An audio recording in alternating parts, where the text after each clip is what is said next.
Danny Lidgate is a fifth-generation butcher. He's going to show me what's what when it comes to steak.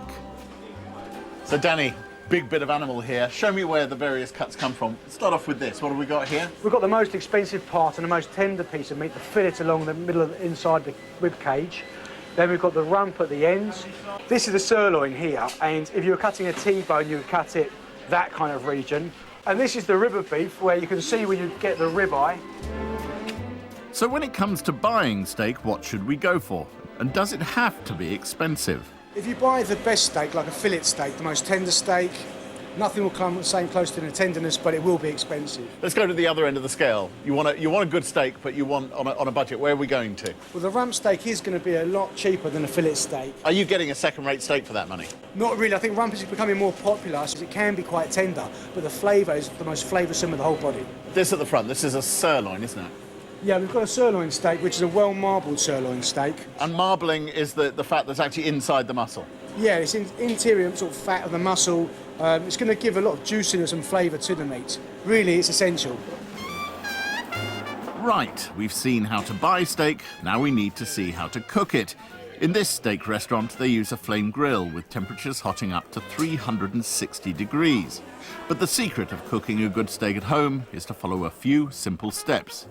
First thing to do is to leave it out of the fridge for at least an hour before cooking, something many don't bother doing.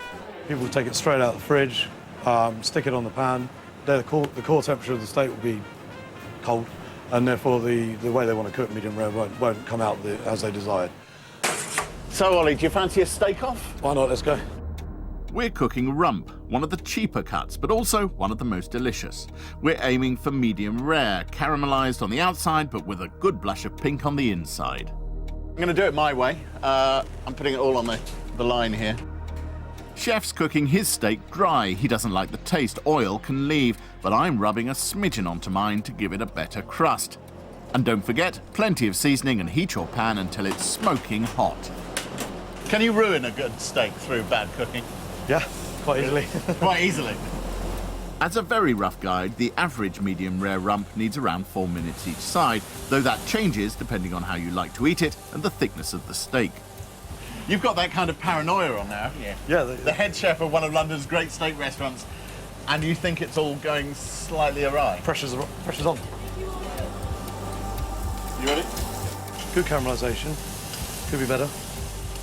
I do feel a little bit like I'm putting myself on the line here. I talk about food all the time, and now I'm actually cooking some. What if it's awful? The steaks are done. My last tip, if greed doesn't take over, a steak needs to rest for 10 to 15 minutes on a warm plate. So, the moment of truth, the result of the great steak-off. Here is Ollie's steak. Well, I have to say, that for me is exactly how a steak should be. Nice and charred on the outside and gorgeous and pink in the middle. But what about mine? Well, given the extra thickness of this, I'm quite happy with that. Char, quite rare in the middle. Some people might turn their noses up at it, but not me.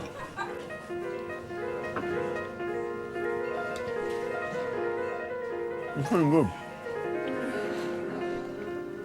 I love my own cooking.